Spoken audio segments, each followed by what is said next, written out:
Hello everyone, and welcome to the channel, and welcome to another edition of HCW Show Squared, the show take the usual format or formula of the defunct HCW Show podcast and it's presented to the power of, you guessed it, two. I'm your host for these as always, Dan, DP, or we all say nowadays, D-P-Z, yeah. And normally I'm joined by one of two guests. Normally I'm joined by the Sus Master, or I'm joined by the not so Sus Master. But he's still sus. This time, I am joined by someone who has announced that he's no longer sus, but he's instead, as you've seen in the stream title, the new learning tree of HCW.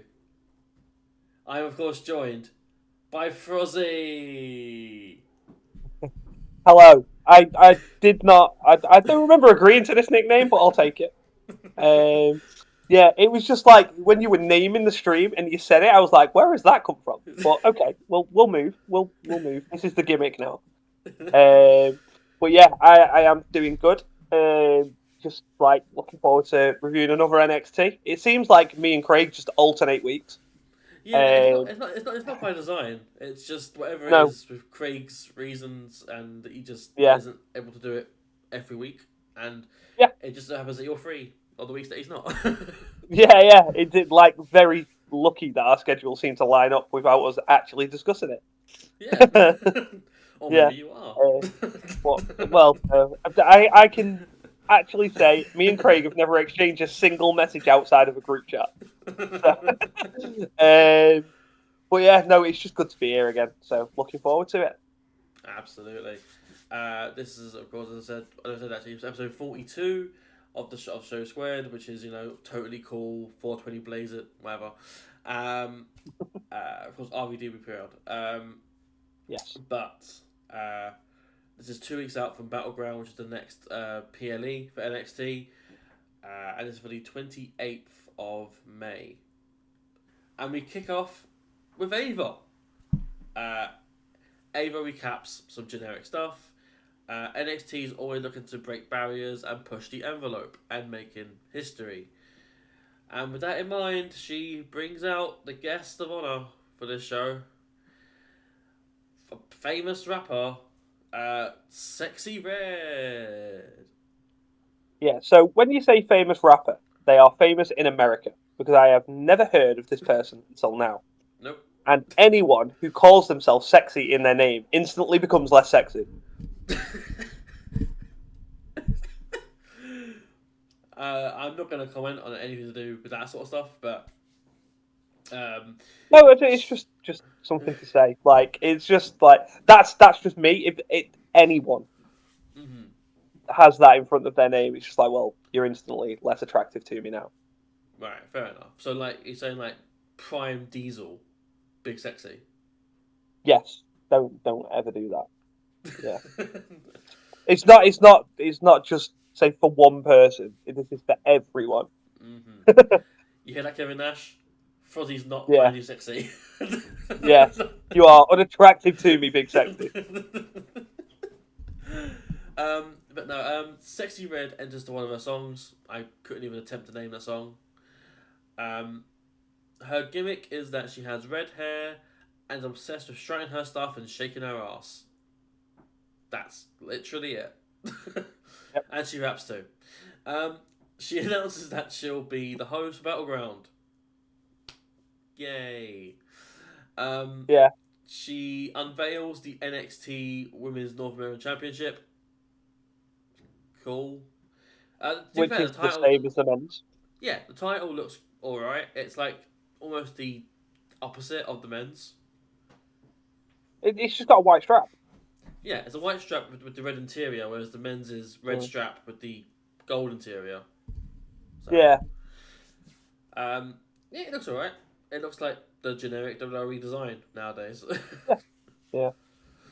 But of course, as she's like lifting the title around the ring, Taya Paxley suddenly appears, who's creeping around the ring. She gets into the ring and tries to take the title from Sexyy Red, and for some reason, Red resists. Yeah, don't know. and Like, and why? yeah, and then in comes Mishin or Mia Yim for those who aren't aware, who makes the save, and then we go into the first match of the night. this felt just like a huge waste of time, and I'm not sure why it was. I mean, I know why it was there because she's big and it's but promotional, whatever. But was there really a need? No, like I assume you're on about the outcome of the match now. Oh no, I actually meant just like Sexyy Red being there in general, but Oh, oh, right, okay, yeah. I'm glad I clarified that before I started talking.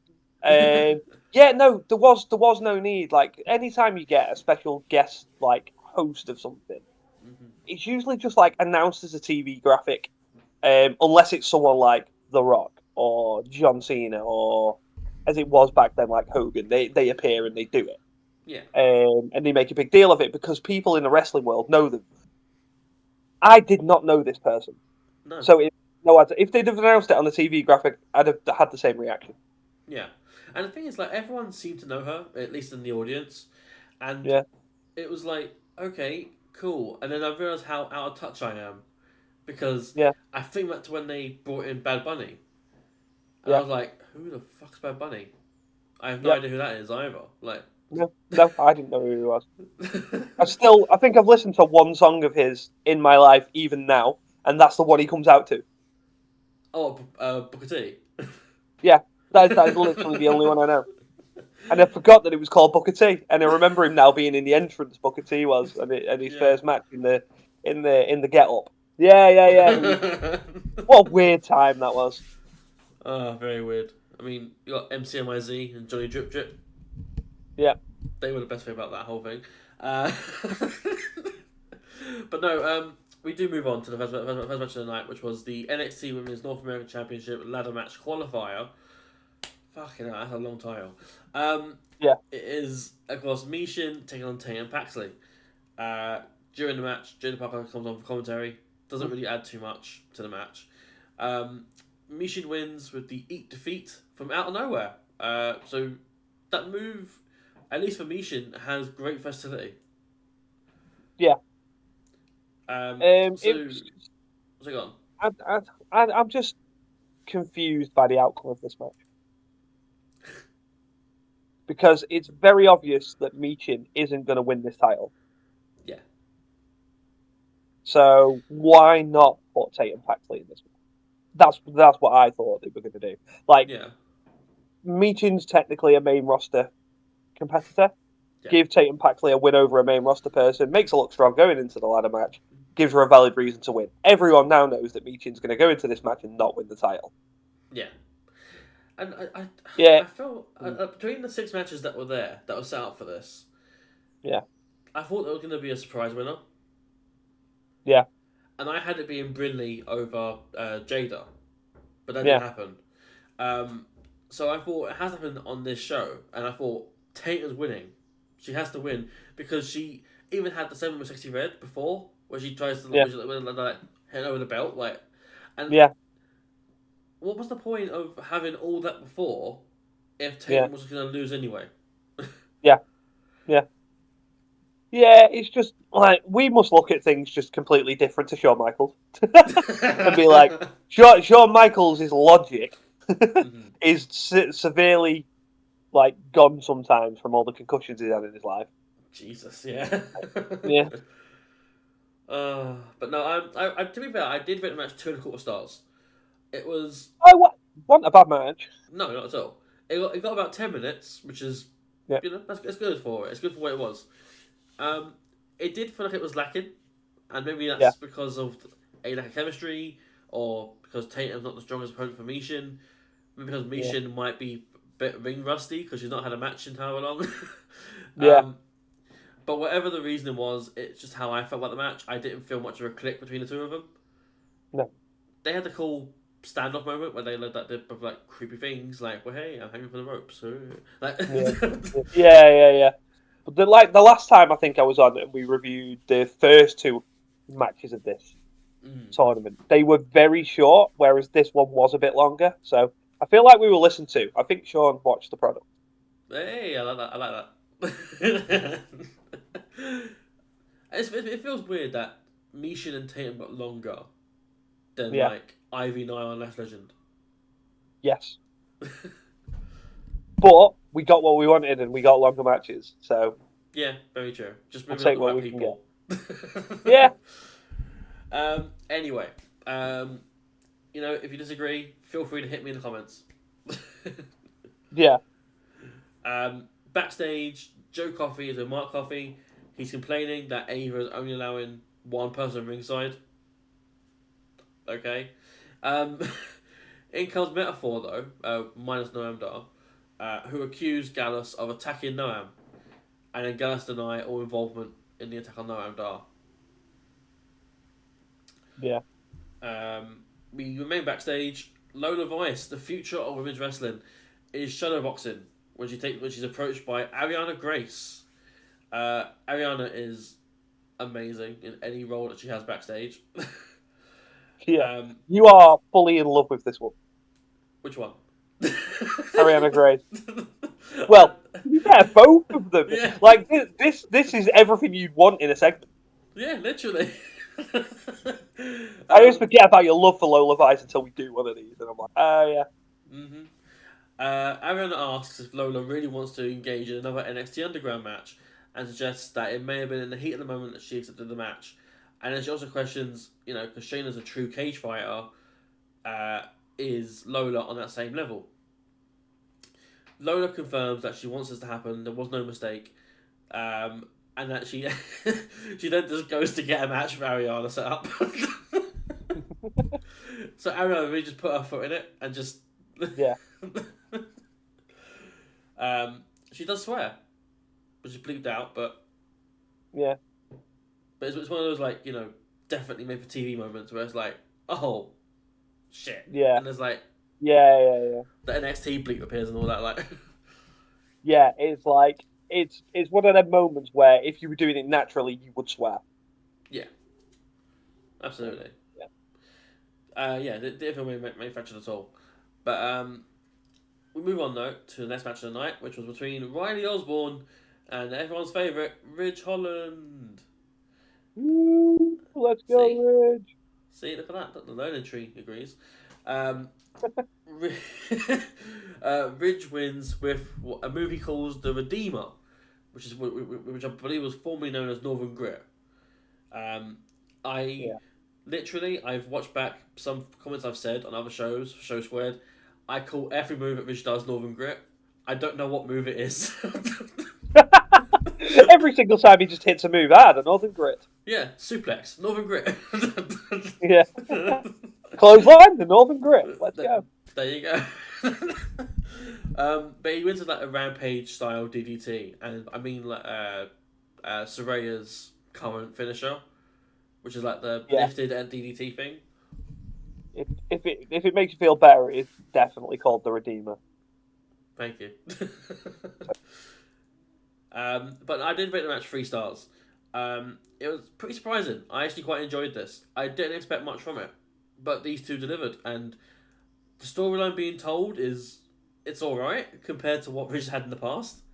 There's decent in-ring aspects to this match, and for me, it's quite a surprise because Ridge has been a constant weak point at most of these shows that he's on, but he showed something different here. And while the story hasn't been the most interesting, it's definitely better than whatever the stuff with Sean Spears was.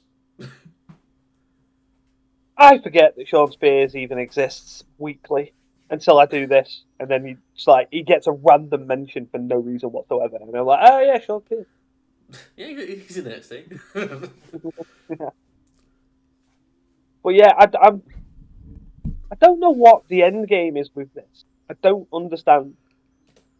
Yeah, I mean, I feel either Ridge gets redeemed and joins Chase U properly, or there's a breakaway, which we did see a bit later on in the backstage segment, but I don't know. I feel like Ridge is going to be the reason for something happening, and he seems to be a harbinger of misfortune.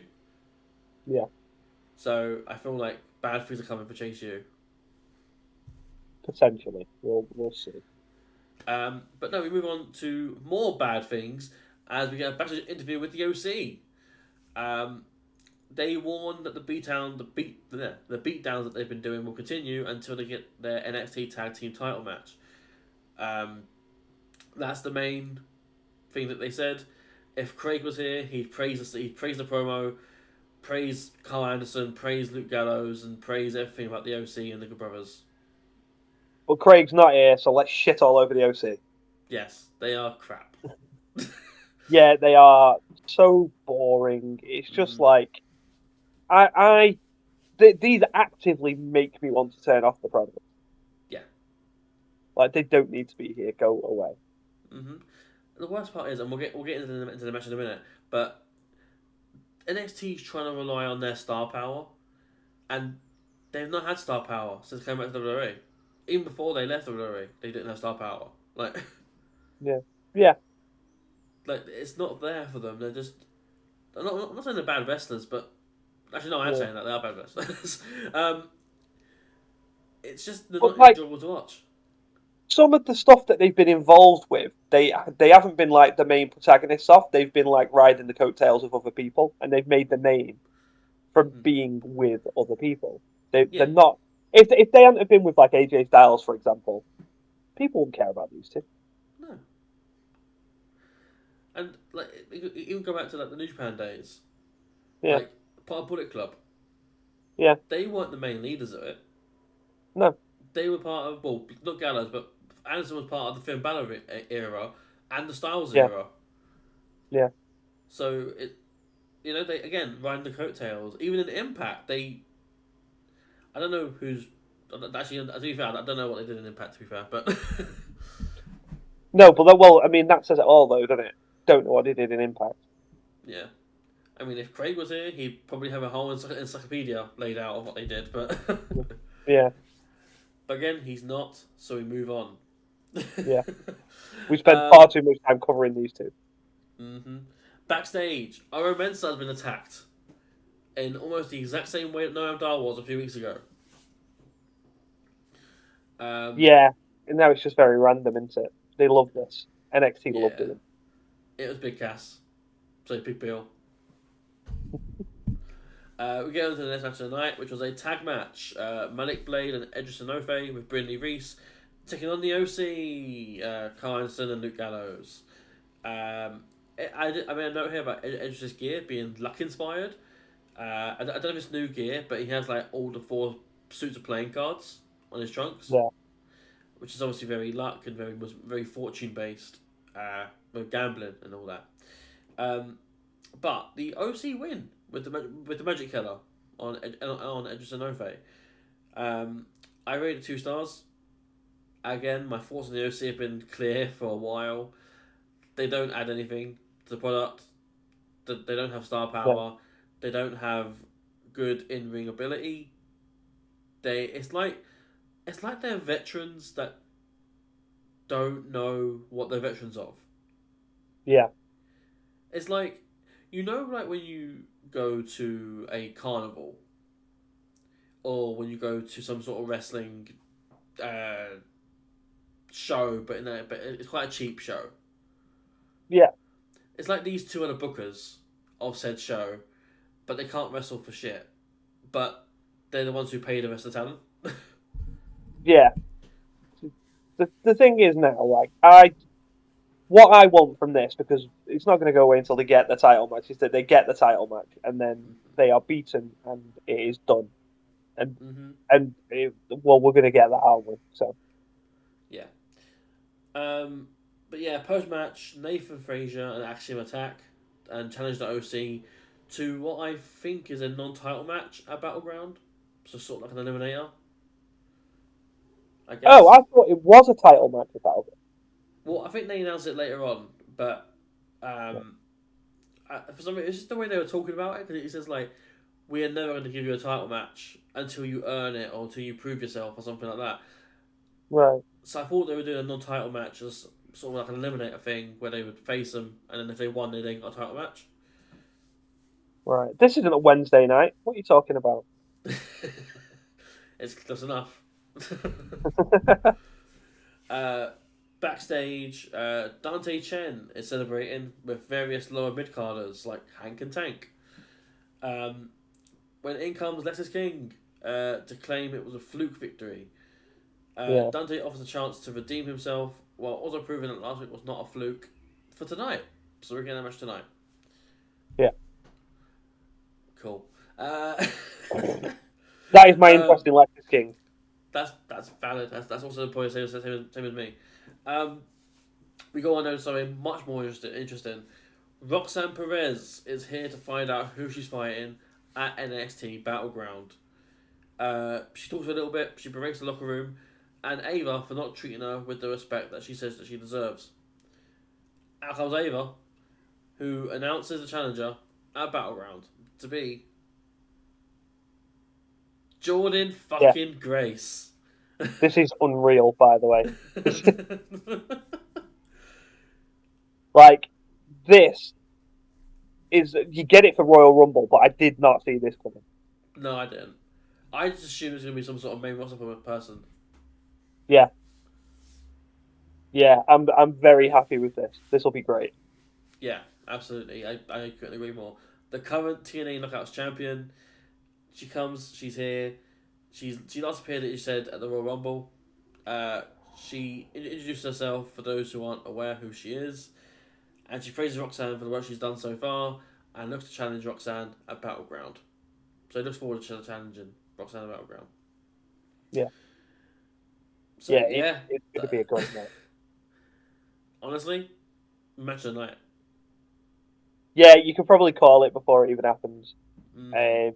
It's just, it'll be interesting to see if anything happens the other way. Does anyone go over to TNA?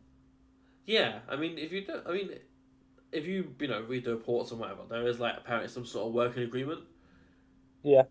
And NXT will send people to TNA's way because they've got I believe they've got a big show coming up, so it'll be good timing for NXT guys to appear over there. Yeah. But even before they just send the OC. Oh, can you imagine? Oh, they're back in their home. I think if you come into like women and you're sending women over there, you'd be sending someone like Natalya or a Shayna Baszler, who aren't really doing much anyway, and they're appearing on NXT. Yeah. They're not doing much main roster wise, but they are a name. Yeah. Always in Charlotte Flair. You could send Charlotte over there to get some of the ring rust off. There's so many names that you could choose to send over there as well. Like men and women, but assuming it's to be women because like for like, you'd send a woman and you get a woman back, sort of thing. Yeah, you've got to be looking at who's going to draw. Like not money. I know we're all everyone's trying to draw money and stuff, but who's going to captivate the viewers if they tune in? And it's not going to be like an Ivy Nile or something like that. How dare you? It's not though, is it? Like, no, if we're sending Jordan Grace over here, Ivy Nile's not going there. It's got to be someone with name value. Yeah, it's like the world's most undervalued trade offer. I'll give you Jordan Grace for 2 weeks, and in exchange, I get Ivy Nile for 2 weeks. yeah, exactly. And you'd be like, I mean, honestly, it could be Roxanne Perez. It could be, and they could just do the.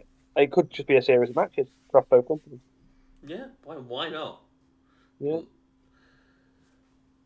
But yeah, so we move on from that to a vignette. Eddie Thorpe is on his way back to NXT. It seems he's not been missed. I was gonna say, what? Why? Why do we care about this? Hey you.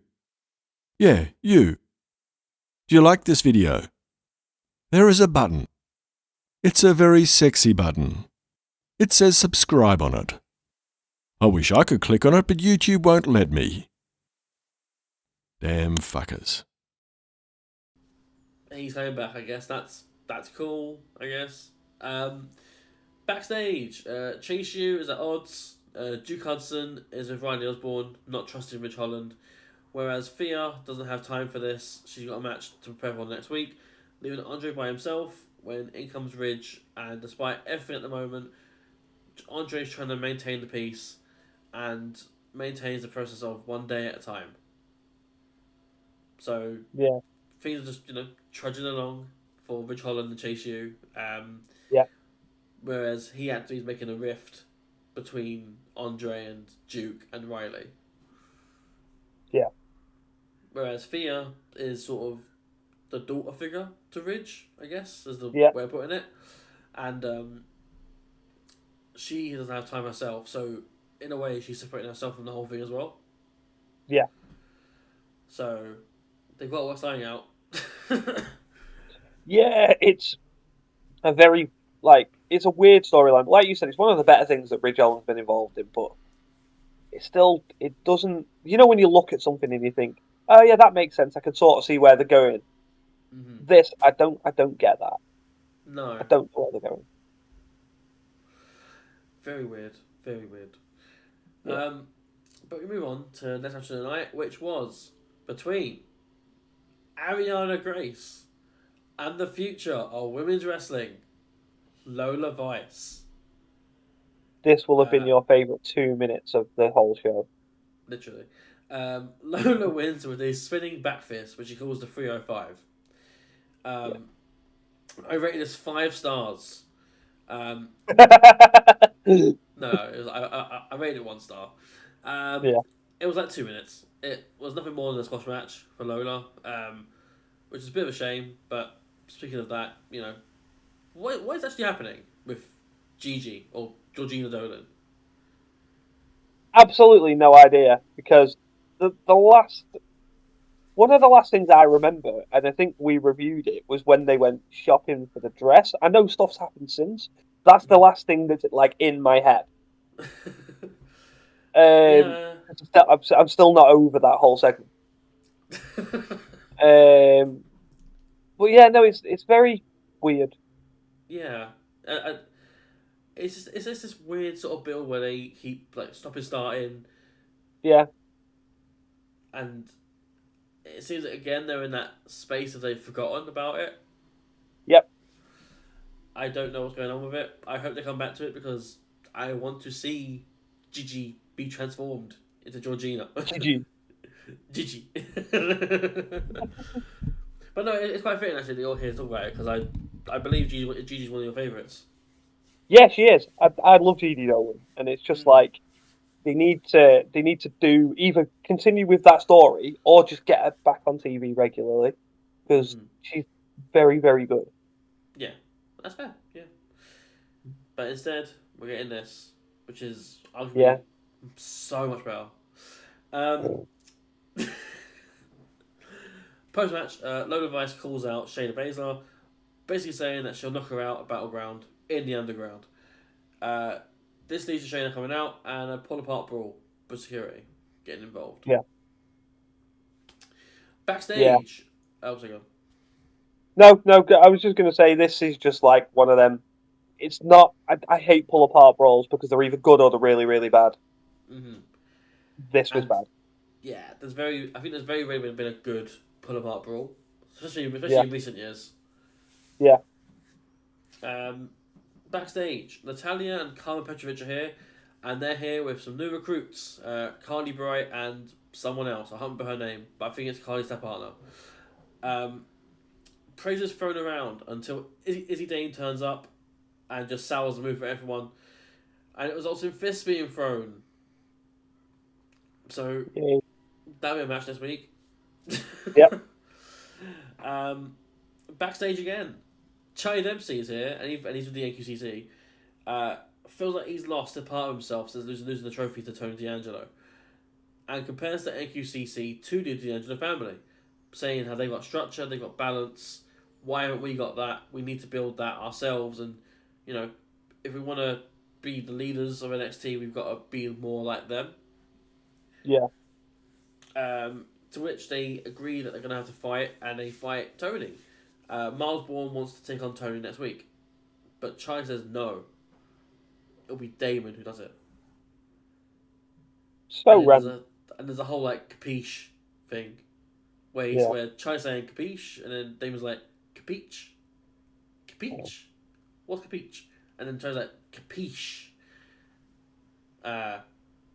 that's the extent of what that was.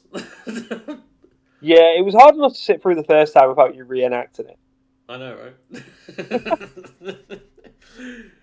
We move on to the next match of the night, which was Lexis King and Dante Chen. They'll say this is the second match. It's actually the third. Because they fought at Halloween Havoc for Lexis's in-ring debut at NXT. Yeah, so when they said that it was like a rematch of sorts, I was like, I don't remember them ever fighting. Mm-hmm. And then they referred to the first one, but well, technically the second one, Mm-hmm. but I didn't know there'd been one before that. So. Mm-hmm. Yeah. And the thing is, I'm not even a huge fan of Dante Chen. It was just when they referred to it last week as the first time ever sort of match that I was like, it's not. Mm.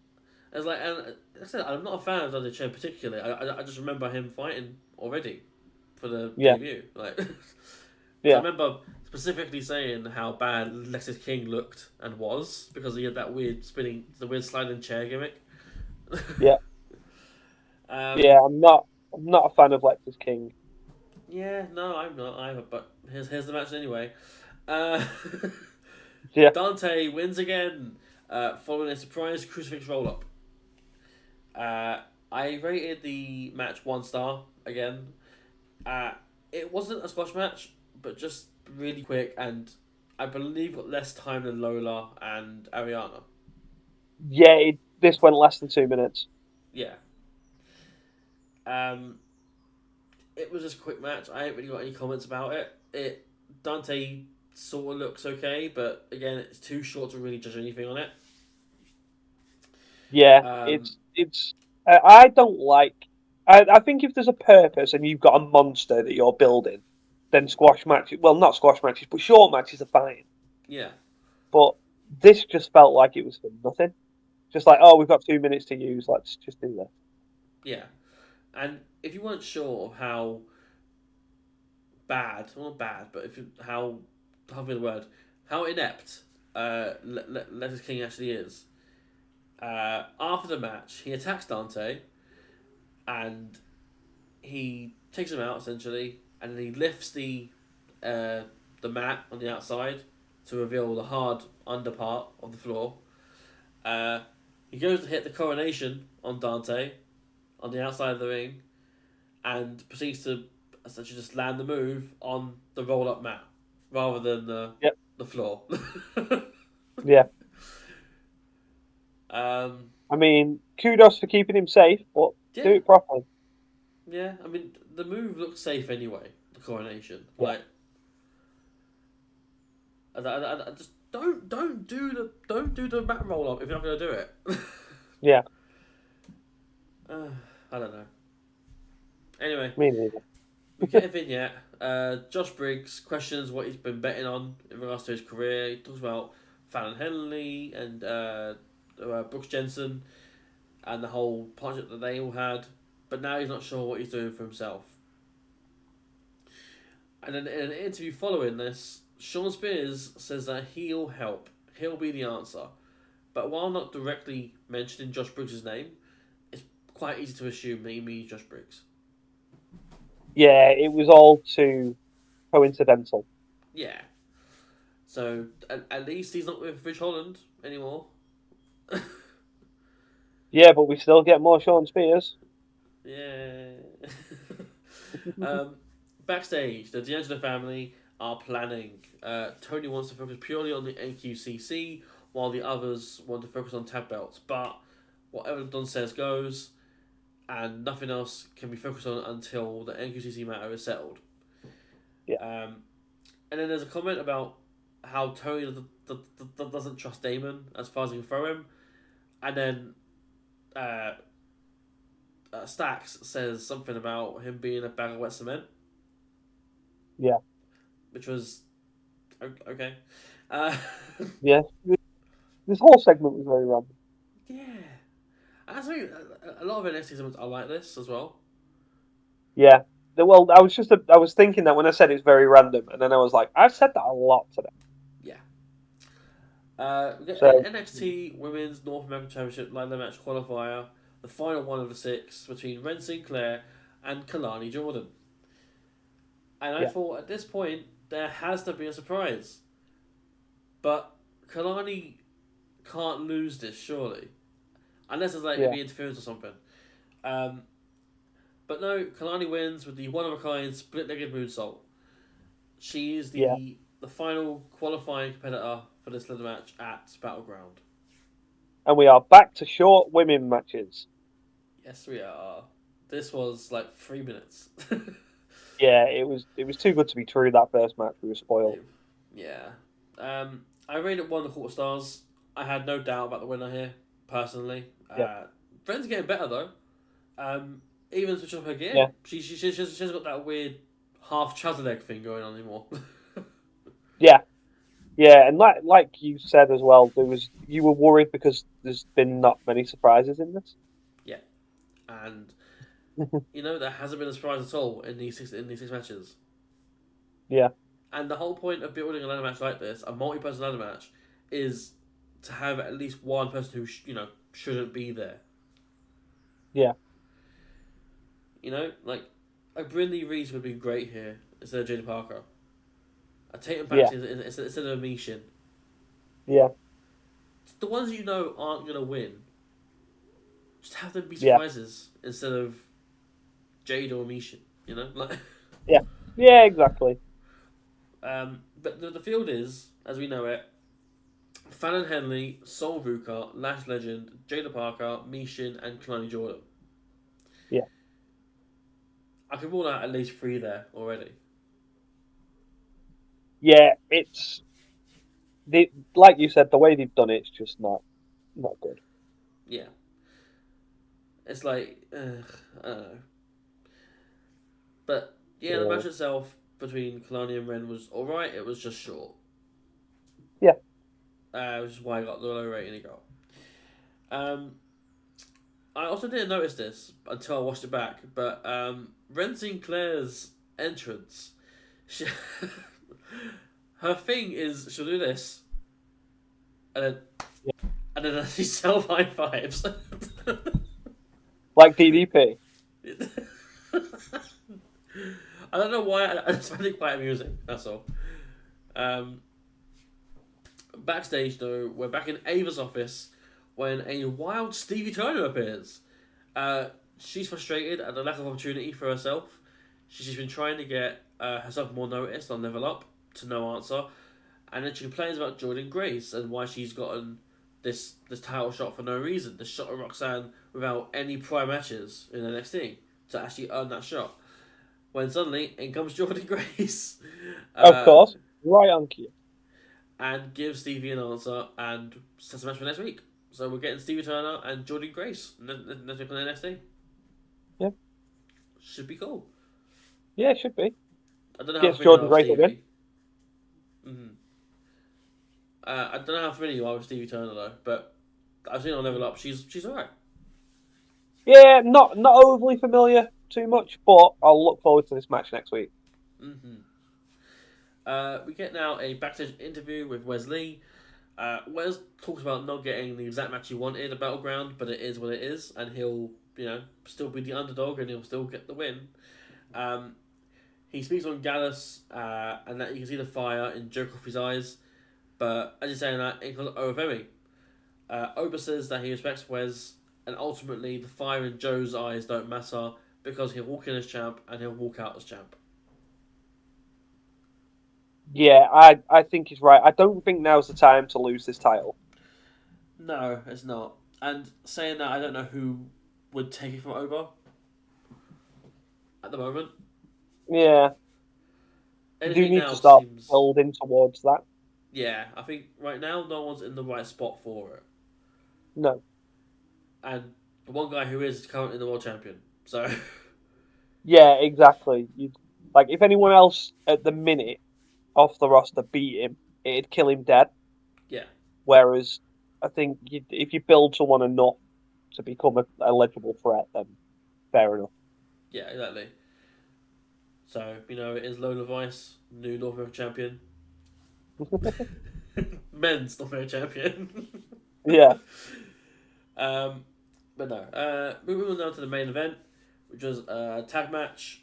Gallus, Joe, and Mark Coffey against Trick Williams and Javon Evans, who are accompanied by Sexyy Red. Yay. Trick and Javon win following a trick shot to Mark Coffey. I rated 2.5 stars. I didn't see the reason why Sexyy Red was even there. She literally added nothing to the match. I know she had the whole title thing again with Joe Coffey. But other than that, why is she there? Like, what reason? Yeah. Like, I know NXT got their highest rating, like, in a considerable amount of time. And I mean, the show, it probably was Sexyy Red, to be fair. That proves that number. Maybe, like I said, maybe she's just more known in America, but I've never known her. Yeah. But the match itself was fine. It was alright. Everyone in the match can hold their own, which is why it's great to see that. And Javon Evans getting involved at high level stuff at this so early on in his NXT run is honestly fantastic. Like, more people need to see Javon Evans, the young OG. Yeah. He's so good. Yeah. But yeah, other than that, that's pretty much all I have for the main event. Unless you've got any comments. Not really. I mean, I feel like as soon as the match was made, it was very obvious what was going to happen. And it was more about Sexyy Red, like just being on TV, just ahead of the PLE. So yeah, it was done for the wrong reasons, and it was the title thing again. Was like, how many titles is she going to grab? Like, why does every spot have to involve a title? But yeah, it was all right. Wasn't the worst. WWE got a habit of making custom more titles, right? Yeah. God. Make one for her. Yeah. There will be. That's the problem. Like you said it in a joking way, but there will be. Probably, yeah. Hmm. Saying that, have any rappers got their own world title, like made by WWE? Yeah, true. So, I'm not sure. Anyway, post match, Lash Legend's here. She comes out to try and get an answer as to if Trick Williams attacked Oro Mensah. I was like, Noam Dar and now Oro Mensah. But before Trick can answer, the lights go out. It's the fucking Undertaker. He did it. No, lights come back on. The crowd go crazy, but the cameras don't show what's going on just yet. And suddenly, someone attacks Trick, who goes tumbling into Lash. And then the guy stops. The camera pans.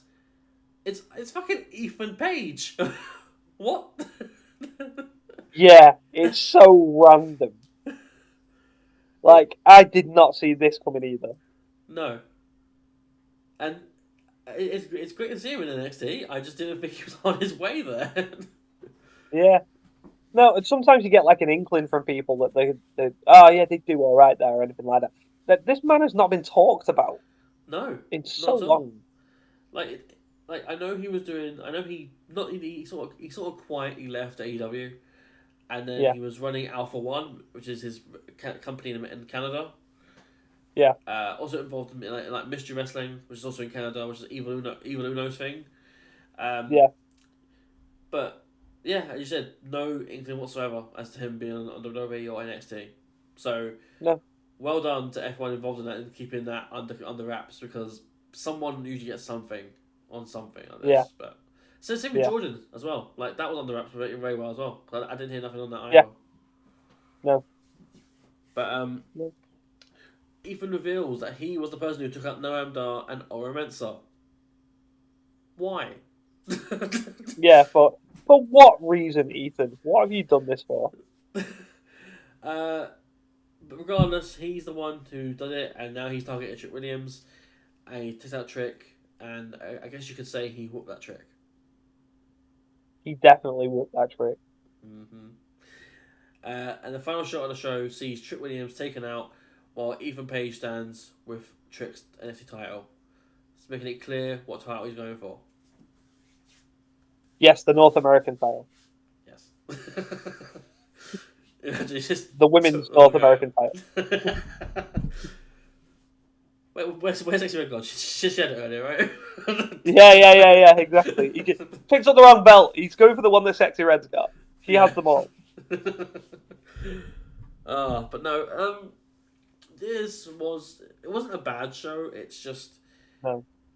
I feel like people will rave about it because of Ethan Page and Jordan Grace. Jordan Grace, yeah, they will. And from a match perspective, it was kind of average. There was nothing really stand out for me. I like Ridge and Riley. That's one of my highest rate matches of the night. Yeah. Which is weird because it's Rich Holland. Yeah. Overall, it's just an ongoing thing with NXT. They have way too many segments. Yep. And I know we used to complain about Dynamite and Collision having that same issue. Yeah. But this is ridiculous. There was like 7 matches, and I think altogether the longest was was about 9 minutes, wasn't it? Yeah, I think that was the opener. Yeah. So I don't know. Something has got to change because your in-ring duration shouldn't be less than the segment time. No. So the only saving grace, and I know you brought up Collision and Dynamite, the only saving grace of this is that I find that NXT and WWE as a whole have more stories being told. Because that's always my thing with AEW, and I don't make a secret of that. They have good wrestling. Mm-hmm. They have a lot of segments, but they don't mean anything because there's no stories being built. Whereas at least there is, like, I can see stories here. Yeah. They don't always make sense, but there is story. Yeah, exactly. Yeah. Yeah, you're right. I think it's. I don't know. I would be more of a like wrestling over story kind of person, which is probably why I feel the way I feel. Yeah, exactly. Whereas, like, I can appreciate good wrestling, but I need to know that it's for a reason. Mm-hmm. Exactly. Anyone can just have a good match for 20 minutes. Yeah, precisely. Yeah. So Rich Holland, maybe not, but. Yeah. But bless his king.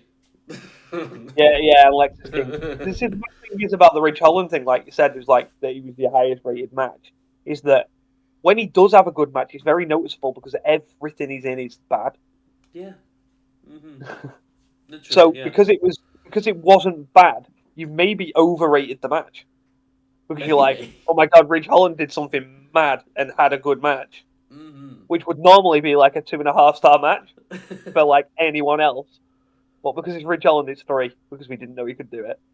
Yeah, maybe. Honestly, it's like I couldn't name you anything else he's done. Like the match with Riley, and before that, it's a blur until he fought Big E on SmackDown. Yeah, like I know. Yeah, things have not gone well for him since. Yeah, but yeah, that does bring an end to Show Squared. That does bring an end to this stream. Try to get off as early as possible. It's almost 10:30, so I don't think we've done too badly. No, we've done all right. As always on YouTube, please like and share. Comment as well if you disagree or if you agree. Do you want to see more of me, less of me because I'm here every week anyway. I'm getting sick of it. Maybe who knows. Do you want to see more of Frozzy? Do you want to see more of Craig? Do you want to see them two do an episode? Do you want to see Ray come on for an episode? He won't do it, but if he keeps saying it, he might do one. He won't, but he can always try. No, he won't. Yeah. And of course, follow our outlets, please, as well, which is just underneath here. We have our Instagram, our Facebook, our Twitter or X, and our Twitch, which we're currently live on right now. Of course, when you're seeing us on YouTube, you won't need a YouTube link because you're already on YouTube. Yes. And yeah, I mean, that's all the plugging I've got to do. Do follow myself and Frozzy as well on our independent Twitters. Mine is just Frozzy, and Frozzy's is Frozzy HCW. And yeah, other than that, I can sign off confidently. Have you got any comments you want to add? No, nothing. Like you've done all the plugging. It's weird because when I do these, I'm usually hosting, so it's like watching someone else do the plugs, and I'm just going to sit here and say nothing. This is great. But yeah, we appreciate everyone, so thank you. Mm-hmm. Yeah, absolutely. And thank you for everyone who's subscribed at the moment. We're somehow on the road to 2,000 subs, which is ridiculous. Yeah, just out of nowhere. So we do appreciate the support. We absolutely do. Keep showing us love and we'll keep giving you content. Yeah. But yeah, until then, we will see you at the next one. Peace. See you later.